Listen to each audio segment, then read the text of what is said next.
Hello, America, and welcome to Friday. Tonight is a special show. I mean, every time we do a Friday show, it's always like, hey, let's talk about something really depressing where we all want to hang ourselves. Tonight, it's the Fed. Oh, it's going to be spooky. During the financial crisis, most Americans have heard a lot about the Federal Reserve, but most Americans don't know anything about it, how it works, what it is, who even runs it, or how it's run. We know that it buys our debt, it sets up interest rates, it has a lot to do with the economic well-being of our nation. Wouldn't you say? Where did it come from? Tonight is part of our E4 focus this year. We're going to delve into E2 and get educated on the Fed. G. Edward Griffin, he is the author of this book, and if one more person hands me this book, I'm going to snap, because I get this from so many. I go out and people are like, have you read this book? Yes, I have. May I recommend, have you read this book? If not, read it. It is The Creature from Jekyll Island. It is a fascinating book on the Fed. The author is one of our guests tonight. We're going to start at the beginning. We're going to talk a little bit about what they're doing now, but I want you to know we're just going to start at the beginning, and really, we're going to give the history of the Fed as told by the Fed.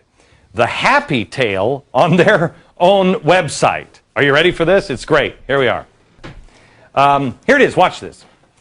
Quote on their website.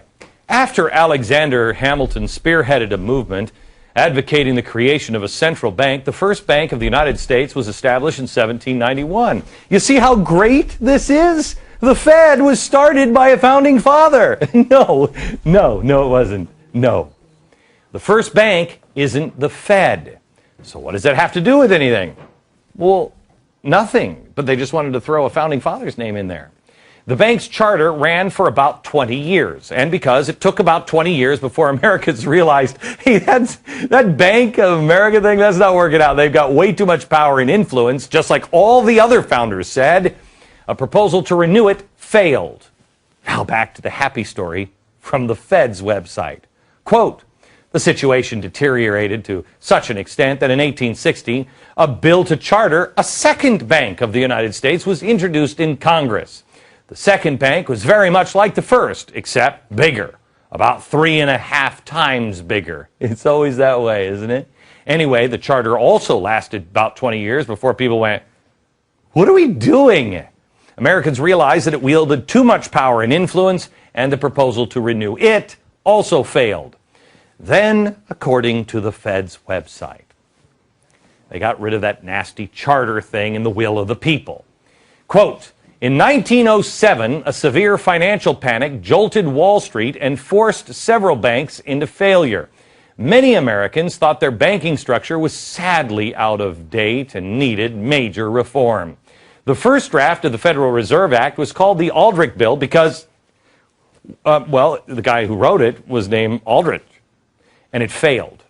President Taft refused to support it, and you remember he was so fat they had to have a special bathtub for him.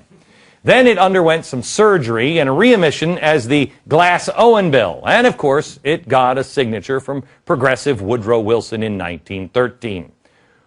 Well, that's the Fed's story.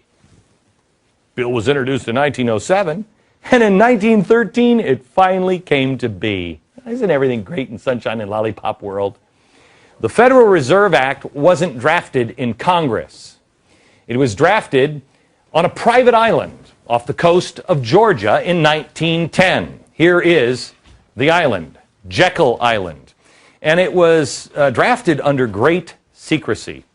Jekyll Island was the retreat for billionaires like William Rockefeller and J.P. Morgan. And in 1910, Senator Nelson Aldrich, the Republican whip in the Senate and the chair of the National Monetary Commission, sent his private railroad car to the New Jersey Railroad Station, where he and 5 other men were instructed to come one at a time and everybody pretend they just didn't know each other. Aldrich, who is the guy, remember, he wrote the original bill? He was a business associate of J.P. Morgan. Oh, and the father-in-law to John D. Rockefeller, Jr. So there's no special interest happening there. There was also Abram Piatt Andrew, Assistant Secretary of the Treasury, and Frank Vanderlip, representing William Rockefeller, Henry Davidson and Benjamin Strong with J.P. Morgan, and Paul Warburg. He was a partner at Kuhn, Loeb and Company. He was representing the Rothschild banking family. Oh, he's going to talk about the Rothschilds now. He actually is an interesting character. If you ever saw Little Orphan Annie, Daddy Warbucks was named after Warburg. These are the men that represented 1/4 of the entire wealth of the world. You think we got a problem with wealth now? Those guys, 1/4 of all of the money in the world. The Morgans, the Rockefellers, the Warburgs, the Rothschilds, all in one room. Yeah, but when do they start sacrificing chickens? Well, it doesn't happen. That I'll tell you.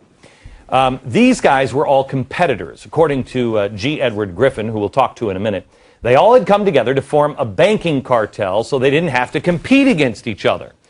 He says it was like an oil cartel or a sugar cartel, but this cartel actually went into partnership with the government. I mean, how great is that, huh? It's kind of like the drug cartels in Mexico. Wait, I didn't say that out loud, did I? So for more than a week, these men sat around there. And they sat around this big table and they hammered out all the details of what became the Federal Reserve System with 5 objectives. How many of these do you agree with? 1, to stop the growing competition from the nation's newer banks.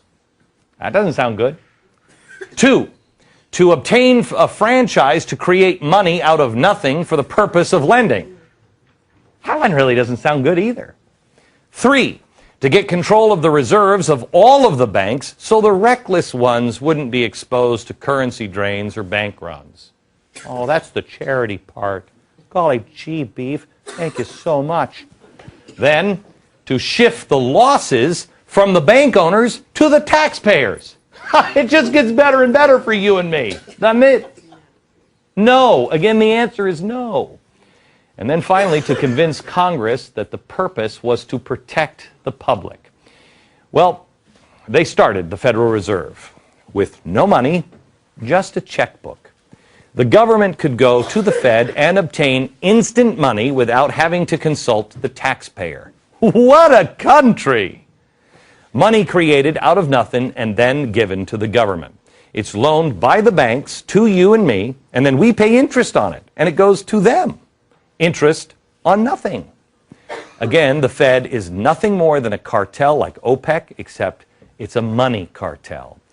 And this cartel that brought the federal government into a partnership where you and I have to answer to it. And it's only to enforce the rules of the cartel, to bring those into agreement with the federal laws to protect you. It operates under the protection of the federal government, and the government has virtually given a monopoly to create the nation's money supply. There are no elected officials. There are virtually no accountability to anyone. The president doesn't get to say, I'm going to name Glenn Beck as the head of the Fed, which, oh, please. Sarah, when you're in, I'm available. Oh, did I say that one out loud too? Can't do that. The Fed gives the president a list to choose from. Really? Well, thank you, Chairman Mao. The Fed is privately owned, but by whom? Good question. No one knows. We can't open their books, and we don't know who owns them. Really? Now, here's an interesting spin from the Federal Reserve Board website. Although they're set up like private corporations and member banks hold their stock, the Federal Reserve banks owe their existence to an act of Congress and have a mandate to serve the public. Oh, therefore, they're not really private companies, but rather owned by the citizens of the United States.